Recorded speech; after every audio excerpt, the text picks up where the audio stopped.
falo primeiro. Boa noite, pessoal. Oi, gente, tudo bem? Tá. Oi, gente, tudo bem? Meu nome é Carlos. Eu sou a Juliana. E esse é o nosso canal.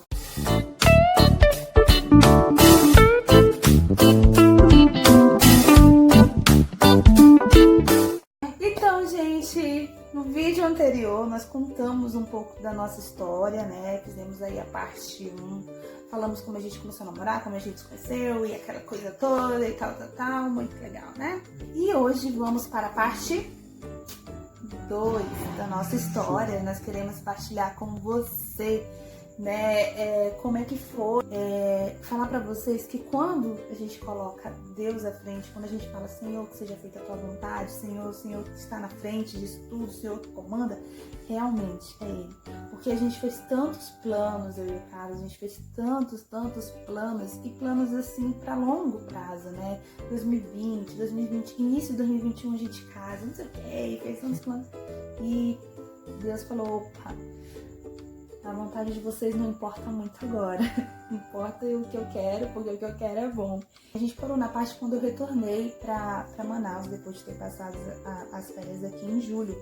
E esse grupo de oração que eu participava lá em Manaus, Nossa Senhora de Pentecostes, ele tem um projeto, né, de formação que tem mais ou menos 4 acampamentos. Que é Amado Eterno, acampamento de cura, acampamento Porque Tenho Medo de Dizer Quem Sou e o Tropa de Elite. E o Carlos já tinha feito Amados, né, onde a gente se conheceu.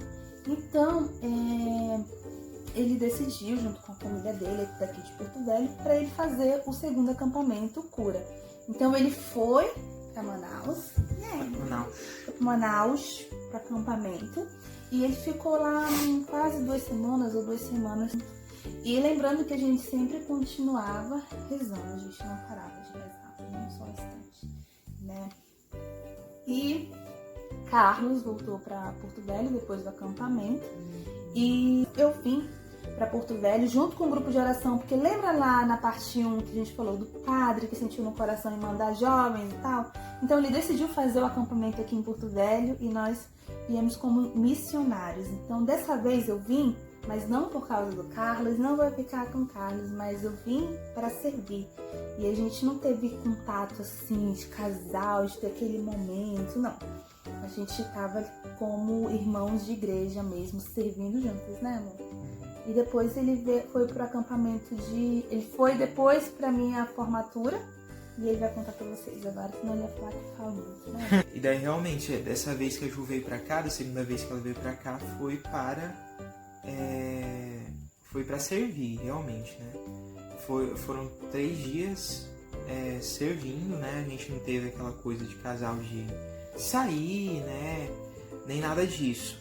Porém, eu cheguei à noite, no outro dia já entrei em acampamento. Quando eu saí do acampamento, já foi pra voltar pra Manaus. O que estava confortando o nosso coração é que eu já estava com a minha passagem comprada para ir para Manaus, né? Eu tava com a passagem comprada. No dia seguinte, né, teve o domingo que terminou o acampamento, ela já voltou à noite. Ignora os barulhos de fundo, é o vizinho. E na segunda-feira eu iria, né, só que eu acordei cedinho, bonitinho, porque eu ia chegar lá de manhã, né, e só que cancelaram o voo, tive que ir na terça pela manhã também. Então foi tudo muito corrido, porque na terça já era a colação de grau dela. E ela tinha que chegar antes, e eu cheguei bem em cima, assim, faltando poucas horas para começar. Rápido, ele já chegou, eu cheguei, já fui me trocar. Banho, já estava arrumada com meu pai, e aí esperando ele, mas deu tudo certo, a gente chegou a tempo. Na semana seguinte já foi acampamento, porque tinha medo. Ele fez o acampamento, e depois desse acampamento, porque tenho medo, vem o último, que é o Tropa. Então, como eles estavam muito próximos, um acampamento do outro, então a mãe dele analisou todas as possibilidades, eu creio que foi a agir de Deus também, e pediu para que ele ficasse até o próximo acampamento. E ficou 1 mês em Manaus até esperar o próximo acampamento. E nesse 1 mês aconteceu tanta coisa que eu fico imaginando como que aconteceu tanta tanta coisa em um mês, né? Sempre, como eu falei pra vocês no início do vídeo, a gente sempre confiando em Deus, a gente nunca deixava de rezar, nunca deixava de pedir intercessão de Nossa Senhora. Então o Carlos ficou aqui esse um mês que aconteceram muitas e muitas coisas. Foi quando a gente começou a se entregar muito na oração e a gente fazia planos, né? Planos pra 2021, a gente casar e tal, aquele negócio todo. Eu vou vir morar em Manaus ou você vai morar em Porto Velho? E a gente ficava nessa. A gente sentava assim pra rezar junto, nesse tempo que ele ficou, tava ficando cada vez mais intensos e o Senhor começou a falar muito com a gente, muito. Ele começava a mostrar muito leituras bíblicas, assim, no qual que a gente ficava, mas o que é isso? O que significa isso e tal? E era muito, assim, e mexia mesmo no nosso coração, a gente ficava, o que será que Deus está querendo dizer com isso? O que será? E Deus falava assim, muito forte de mudança, algo novo, tipo assim, algo que ia acontecer muito rápido. O Senhor, a partir de um momento, ele começou a realmente encher a nossa paciência. Porque era uma palavra, decisão e decisão. Isso, era essa palavra que ele sempre colocava no nosso coração. Decisão, e a gente não entendia, a gente não estava entendendo muito bem. E começaram a acontecer algumas coisas pra gente enxergar que ele estava pedindo decisão logo e a gente ficava sem entender. Eu dividi o apartamento com 2 amigas e aí 3 sentamos e decidimos cada um seguir seu lado, assim. Eu fiquei um pouco abalada porque eu não tinha pra onde ir, porque elas não tinham condições mais de a gente pagar o aluguel, né? Ajudar a pagar o aluguel, então eu fiquei meio sem chão, porque eu não tinha pensado em ir pra outro lugar. E ele tava em casa ainda esse tempo. E aí eu cheguei com ele assim, falei com as meninas e a gente vai precisar sair daqui porque não tô conseguindo mais nos unir pra pagar o aluguel, tá com dificuldade financeira e tal.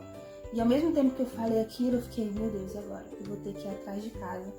E tipo assim, na casa que eu morava, praticamente tudo era da minha amiga com quem eu morava. Então, tipo, eu já comecei a ficar louca, já comecei a procurar apartamento em Manaus pra morar. E toda vez que a gente ia rezar, eu chorava muito e Deus falava, decisão.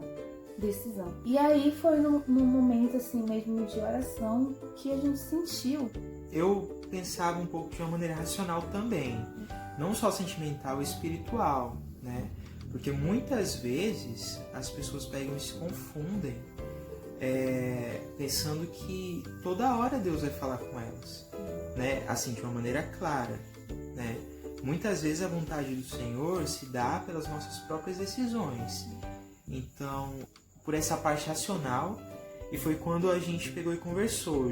Eu já estava sentindo isso, ela também, né? Uma hora a gente ia ter que conversar sobre isso. Mas eu sentia, quando o Senhor falava de decisão, de mudança, eu sentia muito que eu precisava me decidir e mudar. E conversando com a Ju, eu lembro que essa foi uma decisão que a gente tomou praticamente na hora. Que eu peguei e conversei com ela a respeito disso e foi na hora que a Juliana decidiu. Eu não coloquei um pingo de pressão nela. Não. A todo momento eu pensava que tinha que ser algo livre, né? Que eu não podia colocar nenhuma pressão. E eu sempre pedia confiança, assim, eu sempre falava, né, que a gente não tava só, que era pra confiar nele. E foi, gente, e eu decidi assim, tá, eu vou pra Porto Velho. E eu sempre pedindo assim, e eu com muito medo, gente, com muito medo de dar errado. Todos esses pensamentos, vai dar errado, eu vou deixar meu trabalho, vou deixar as coisas, meu Deus, o que eu tô fazendo? Sempre com essa dúvida. Foi um momento assim, nossa, muito foi o momento mais louco. difícil, né? E meu coração também ficava... Muitas vezes eu senti dúvida também, porque querendo ou não, eu estava sendo responsável por uma mudança de vida total de outra pessoa também, né? Eu estava com ela quando ela pegou e despachou a cama dela, estava com ela quando ela vendeu a TVzinha dela. Então eu vendi minha TV, a gente foi na Zona Norte, eu morava quase no centro de Manaus, a gente foi na Zona Norte, longe pra caramba, assim, levar a TV pro novo dono. E eu chorava, ai, minha TV, nossa, foi tão difícil, porque eu não tinha TV E quando eu trabalhava como babá, e a mãe das crianças que eu cuidava chegou com a TV de presente pra mim, assim, então eu tinha um carinho muito grande pela TV, não por ser TV, mas pelo modo que eu a recebi. E eu tive que vender, e depois a gente foi pro barco levar a minha cama que eu tinha ganhado também, e mandei pra Altazes. Guarda-roupa também. Guarda-roupa que eu paguei suado, guarda-roupa. Mandei também pra casa da minha mãe. E a casa já tava praticamente vazia, que as meninas também estavam indo embora. Então, ou seja, não tinha geladeira, não tinha mais nada, tava no vazio, assim. E aí, chegou o dia do Carlos voltar pra Porto Velho. Gente, eu lembro que nesse dia foi um perrengue, porque eu liguei pra uma amiga minha, pedi abrigo dela até eu vir pra Porto Velho, né? E aí eu pedi abrigo pra ela nesse um mês, né? Mês de novembro pra dezembro, pra ficar com ela. E no dia que o Carlos veio embora, a gente foi lá pra casa da Andréia. Eu lembro que eu preparei a minha mala pra ele trazer. E quando foi mais meia-noite, eu acho, era o voo dele, ele veio pra cá e eu fui pra casa da minha amiga. E quando ele trouxe a minha mala, eu despachei minha mala, fui no aeroporto com ele e ele trouxe a minha mala com a metade das minhas coisas, eu fiquei assim, eu já fiquei muito nervosa, porque quando eu vi a minha mala indo embora, eu falei, tá acontecendo. A outra parte difícil foi pedir para sair da coordenação. Mas foi um momento lindo, foi quando eu vi que Deus realmente, sempre eu via Deus na frente, né? Mas quando você tem mais certeza, né? E eu falei lá pros meninos do grupo de oração, pro núcleo, dizendo que eu estava me mudando e tal, foi um choro, mas todo mundo falando que Ju, eu já sentia isso, Ju, vai, você tá tomando a decisão certa, então foi quando eu tive mais certeza. E nesse momento também, que eu tava contando pra eles, eles rezaram por mim, e eu tive uma visualização de uma Nossa Senhora que eu nunca tinha visto antes, eu visualizei ela.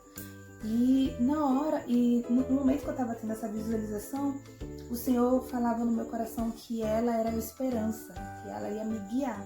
E na hora que terminou o momento de oração, eu já fui para a internet pesquisar Nossa Senhora da Esperança.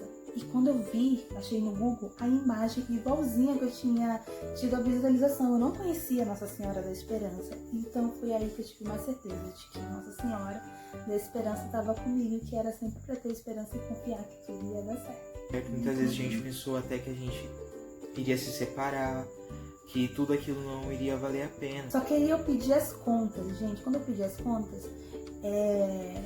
eu não recebi, não por conta do antigo trabalho, nem nada, é porque eu achava que eu ia receber uma quantia maior e não recebi, né? Eu recebi o que era por direito, mas eu achava que eu ia receber, enfim, eu me programei com valores errados. E aí eu falei, como que eu vou me mudar com esse tantinho de dinheiro?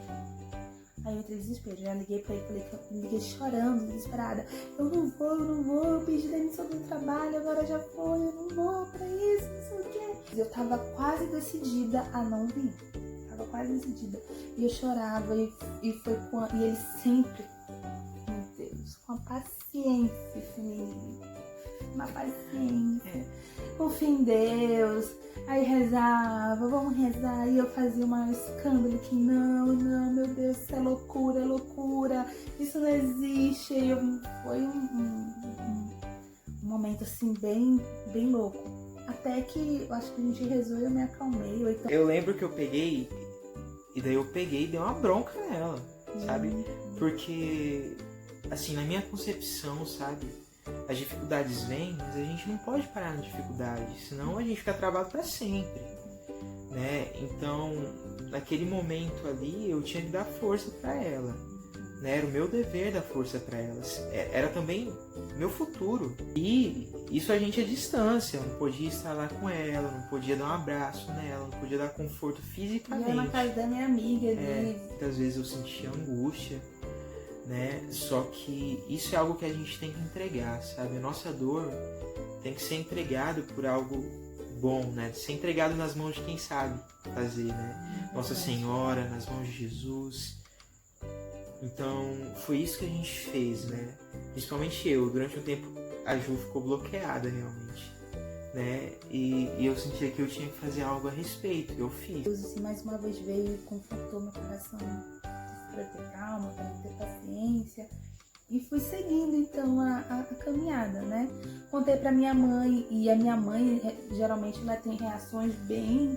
Não, você não vai, tá ficando doida, não sei o quê. Mas ela teve uma reação mais calma. Embora que ela não, por dentro, ela tava assim, agitada, porque... E olha que eu sou a filha que sempre foi viajando, já morei em São Paulo, moro em Manaus há muito tempo. Então, assim, mas ela sentia também, e eu ficava com o coração na mão de ficar longe da minha mãe e do meu pai também. Então, chegou um dia, 30 de dezembro de 2018, 10 horas da manhã, estava chegando no aeroporto para meu novo destino, Porto Velho. Gente, cheguei em Porto Velho, fiquei na casa do Carlos, fiquei morando com a irmã dele por 6 meses. Até a gente se 6 mudar pra cá. meses.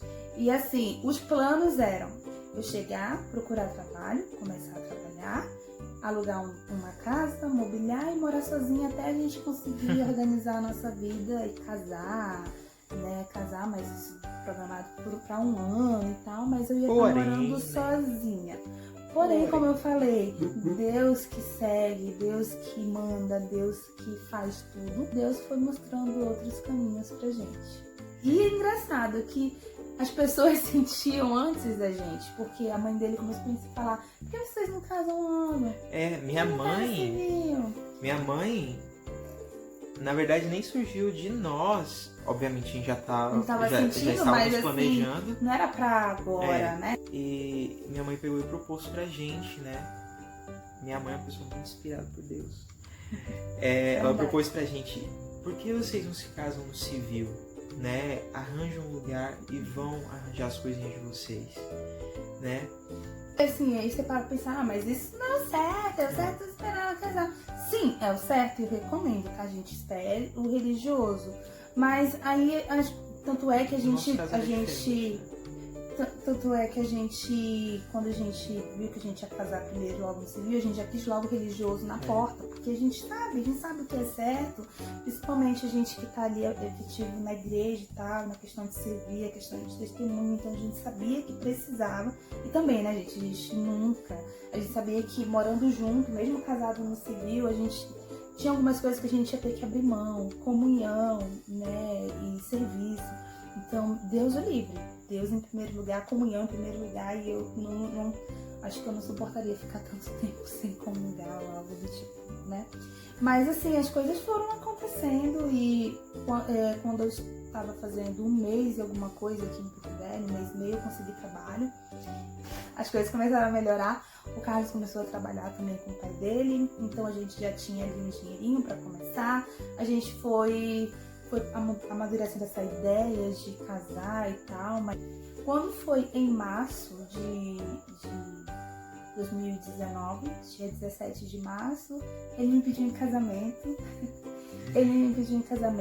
Foi uma surpresa. Eu sabia que algum momento ia acontecer naquele ano, quando a gente começou a organizar as coisas pra gente já casar. E foi quando a gente sentou e rezou e pediu do Senhor uma data pra gente casar no religioso. A gente não tá nem pensando no civil, gente. Pensando pra casar no religioso. Foi quando o Senhor colocou no nosso coração, literalmente 16 de novembro. E a gente pediu confirmação do Senhor. Fomos falar para os pais dele que a gente tinha decidido essa data, 16 de novembro, para casar no religioso. E aí os pais dele ficaram olhando assim: é porque essa data foi a data que eu e o pai do Carlos ficamos juntos. E aí a gente sentiu a confirmação do Senhor: tem que ser essa data, que é a confirmação que a gente sempre esperou. Então, assim, para vocês perceberem que tudo foi Deus que foi organizando. Então a gente decidiu casar no civil dia 15 de julho de 2019 e 16 de novembro nós casamos no religioso, que aí no próximo vídeo a gente vai contar para vocês como foi toda essa organização, que é a nossa parte final, para chegar até esse dia 16 de novembro, porque foi muita coisa. A gente quer deixar bem claro aqui que foi confiança absoluta em Deus, gente. Em tudo que você estiver passando na sua vida, seja no financeiro, seja profissional, seja no casamento, coloca nas mãos de Deus e vai. né? Mesmo que esteja doendo muito, porque a gente passou por muitas provações até chegar aqui, né? Mas uma coisa a gente aprendeu já, é confiar em Deus, porque quando a gente chegar na parte da organização do casamento, vocês vão ver a confiança e a misericórdia de Deus, a providência de Deus. A gente vai entrar em detalhes no próximo vídeo. Não dê spoilers, não dê spoilers. Então é isso, gente. Espero que vocês tenham gostado da nossa partilha, da nossa parte 2 aqui. A gente tentou resumir o máximo, porque é muita coisa. Mas ao longo dos vídeos aí a gente vai soltando uma coisa aqui, uma coisa ali, pra vocês ficarem antenados e tudo. E a gente partilhar com vocês também aí a nossa caminhada. Tá bom? Então, curtam, compartilhem, comentem, tá? Segue a gente lá nas redes sociais, a gente tá por lá. E segue a Ju. E é isso, gente. Deus abençoe. Um grande abraço, um beijo e até a próxima. Até a próxima.